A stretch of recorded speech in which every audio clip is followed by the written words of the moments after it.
Hello friends, welcome to my YouTube channel Mathslogy. Guys, आज के इस टॉपिक में हम इक्वेशंस को सॉल्व करेंगे। जैसे कि आप लोगों को पता है कि ग्रेजुएशन में इक्वेशंस को सॉल्व करने के लिए कई सारे मेथड होते हैं, जैसे regular falsi method, Newton Raphson method, iteration method, bisection method और भी बहुत से मेथड हैं। इन पर आगे वीडियोस आने वाली हैं, लेकिन आज की इस वीडियो में हम बात करने वाले हैं रेगुलर फाल्सी मेथड। पहले हम फॉर्मूले को समझेंगे, फिर क्वेश्चंस सॉल्व करना सीखेंगे बाय साइंटिफिक कैलकुलेटर, क्योंकि ये क्वेश्चंस साइंटिफिक कैलकुलेटर के थ्रू ही होते हैं, इसके बिना ये क्वेश्चंस नहीं हो सकते। चलिए आज की वीडियो शुरू करते हैं। रेगुलर फाल्सी मेथड से हम क्वेश्चन कैसे सॉल्व करते हैं। हमारा फॉर्मूला होता है x1 का notation x1 fx2 minus x2 fx1 upon fx2 minus fx1।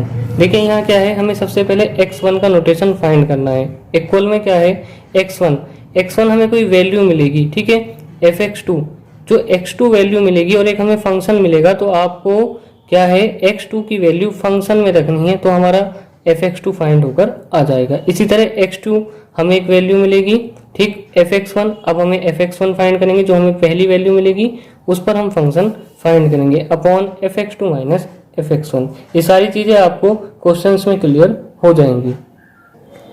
जैसे कि हमारे पास क्वेश्चन है, find the root of equation x log 10x base 10 में है log के equal 1.2 by regular falsi method correct to 4 places of decimal. सबसे पहला वर्क हम इस क्वेश्चन में क्या करेंगे, जो हमें इक्वेशन दी गई है उसे एक फंक्शन सपोज कर लेंगे। कैसे? लेट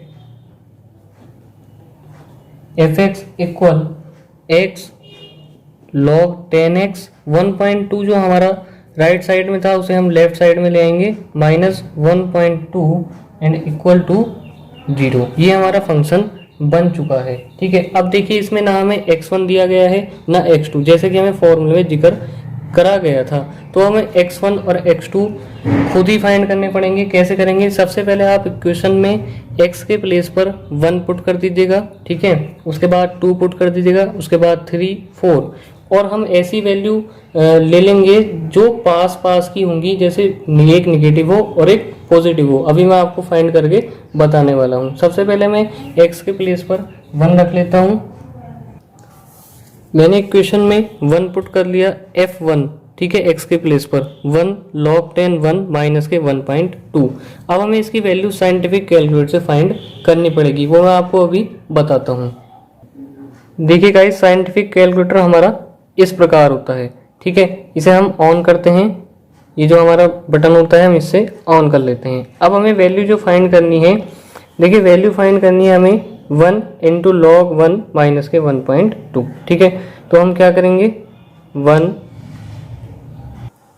इंटू लॉग 10, बेस में अगर 10 है तो हम इस की का यूज करते हैं, अगर बेस में ई है तो हम इस वाले की का यूज करते हैं। गाइस, अगर आपको इसकी कंप्लीट यूज करने की वीडियो चाहिए है कि हम इसे किस तरह से यूज करते हैं साइंटिफिक कैलकुलेटर को, कमेंट बॉक्स में बता दीजिएगा, आपको उस पर वीडियो आ जाएगी। तो हमारे पास log 10 बेस में है, तो log 10 इंटू 1 माइनस के 1.2 मैंने इसे कमांड दे दी है। तो हमारे पास आंसर कितना आया है, माइनस के 1.2। तो हमारी वैल्यू जो f1 की आई है तो आई है माइनस के 1.2। अब हम लिख लेते हैं, यहाँ मैंने लिख लिया है। अब इसी तरह हमें f2 फाइंड करना है, क्योंकि एक निगेटिव और एक हमें पॉजिटिव वैल्यू चाहिए। 2 log 10 बेस 2 माइनस के 1.2 कैलकुलेशन करते हैं। उसी प्रकार से कैलकुलेशन होने वाली है। देखिए 2 इंटू log 10 बेस 2 माइनस के 1.2, हमारे पास आंसर आया है माइनस के 0.5979। देखिए हम 4 डेसिमल प्लेस तक ले लेंगे, क्योंकि इतनी बड़ी लीड लिखेंगे तो कैलकुलेशन होने में प्रॉब्लम हो जाएगी।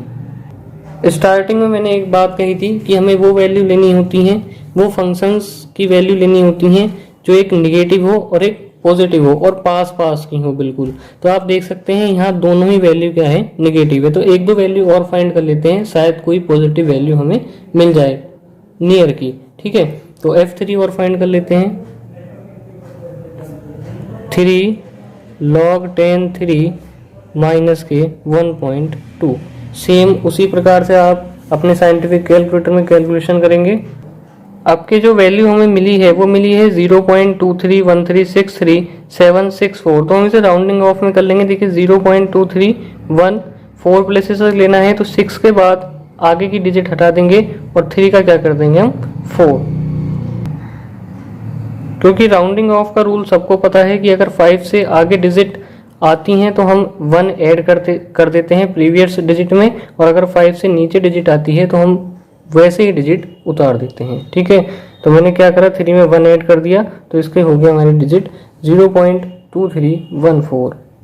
सो गाइज हमें वैल्यूज मिल चुकी हैं। आप देख रहे हैं एक नेगेटिव है और एक पॉजिटिव। तो हमारे लिए x1 का वर्क करेगा हियर, x1 का वर्क हमारे लिए 2 करेगा एंड x2 का वर्क 3। तो fx1 की वैल्यू हमारे पास कितनी हो गई माइनस के 0.5979 और fx2 वैल्यू हमारे पास कितनी हो गई 0.2314। ठीक है, x1 के प्लेस पर 2 और x2 के प्लेस पर 3। अब हम अपना फॉर्मूला अप्लाई करते हैं। यहाँ हमने फॉर्मूला अप्लाई कर दिया है और वैल्यू पुट कर दी है। मैं आपको एक बार समझा देता हूँ। देखिए फॉर्मूला क्या था, x1 का नोटेशन यानी फर्स्ट अप्रोक्सीमेशन निकालना था हमें, x1 fx2 माइनस के x2 fx1 upon fx2 minus के fx1। देखिए x1 का वर्क हमारे लिए कौन कर रहा था 2, क्योंकि 2 पे हमारी नेगेटिव वैल्यू आई थी 2, और fx2 की वैल्यू कितनी आई थी हमारे पास 0.2314 वैल्यू रख ली, माइनस x2 का वर्क हमारे लिए 3 कर रहा था और fx1 की वैल्यू कितनी आई थी माइनस के 0.5979 अपॉन fx2 की वैल्यू माइनस fx1 की वैल्यू। सिंपली कैलकुलेशन करनी है और x1 का नोटेशन फाइंड कर देना है। गाइस हमारे पास कैलकुलेशन करने के बाद इतनी डिजिट हमें मिली है। जब हम इसकी डिवाइड करेंगे तो हमारे पास क्या आने वाला है 2.72। ठीक है, आगे हमें ये करना है जो हमारे पास x1 नोटेशन की वैल्यू आई है 2.72, इसे हम ऊपर वाले फंक्शन में रख देंगे। तो f(x1) का नोटेशन 2.72 log 10 बेस 2.72 इन माइनस के 1.2। आप इसकी कैलकुलेशन करेंगे। देखिए जब हमने इसकी कैलकुलेशन करी तो हमारे पास कितना आया माइनस के 0.017972 देखिए हमें 4 डिजिट ही लेनी है तो 0.017, तो 9 की जगह हमारा क्या हो जाएगा, या आप क्या करिए 9 से हटाइए तो 7 की जगह क्या हो जाएगा हमारा 80। ठीक है, क्योंकि हमें कैलकुलेशन राउंडिंग ऑफ में करनी होती है। इतनी बड़ी कैलकुलेशन अगर हम लेंगे तो हमारा क्वेश्चन ज़रूर मिस्टेक हो जाएगा। देखिए अब हमने वैल्यू फाइंड कर ली, fx1 नोटेशन की भी वैल्यू फाइंड कर ली। अब हमें सेकंड अप्रोक्सीमेशन फाइंड करना पड़ता है। तो सेकंड अप्रोक्सीमेशन के लिए फॉर्मूला वही रहने वाला है x1 fx2 माइनस के x2 fx1 upon fx2 minus के fx1। अब हमें प्रॉब्लम कहाँ आने वाली है कि x1 हम किसे सपोज करें और x2 हम किसे माने। ठीक है, तो मैं ये भी आपकी प्रॉब्लम दूर कर देता हूँ। अब हमें x1 की जो नोटेशन की हमारी वैल्यू आई है यानी fx1 नोटेशन की जो वैल्यू आई वो निगेटिव आई है। ठीक है, अगर हम फर्स्ट अप्रोक्सीमेशन में देखें तो ये हमें x1 पर मिली थी निगेटिव। ठीक, तो अगर निगेटिव और निगेटिव आती है तो हम निगेटिव वाली वैल्यू ही चेंज करते हैं। जैसे यानी पहले हमें x1 पर निगेटिव वैल्यू मिली थी और अब हमें fx1 नोटेशन भी क्या मिला निगेटिव मिला, तो हमें x1 की वैल्यू चेंज करनी पड़ेगी सिर्फ। ठीक है, तो हियर अब हमारा नया x1 क्या हो जाएगा 2.72, क्योंकि हमें 2.72 x1 नोटेशन की वैल्यू मिली थी। निगेटिव है तो निगेटिव को ही चेंज कर दीजिएगा, और अगर पॉजिटिव वैल्यू आती है fx1 नोटेशन की तो पॉजिटिव वैल्यू को चेंज कर दीजिएगा। ठीक है, और x2 हमारा वही रहने वाला है। x2 हमारा कितना था 3। तो इस प्रकार fx1 नोटेशन की वैल्यू कितनी हो जाएगी, fx1 की वैल्यू हमारी कितनी हो जाएगी, जो ये निकल के आई है नई वैल्यू fx1 नोटेशन की माइनस के 0.0180, और fx2 हमारी ओल्ड ही रहने वाली है वैल्यू कितनी थी 0.2314। सिंपली कैलकुलेशन करनी है। अब आप यहाँ सिंपली देख सकते हैं मैंने वैल्यू पुट कर दी। x1 हमारे लिए क्या वर्क करेगा 2.72, fx2 0.2314 माइनस के x2 3, और fx1 क्या होगा माइनस के 0.0180। सिंपली नीचे ही वैल्यू हमने पुट कर दी है। माइनस माइनस यहाँ प्लस हो जाएगा and minus minus plus calculation करेंगे साइंटिफिक कैलकुलेटर से।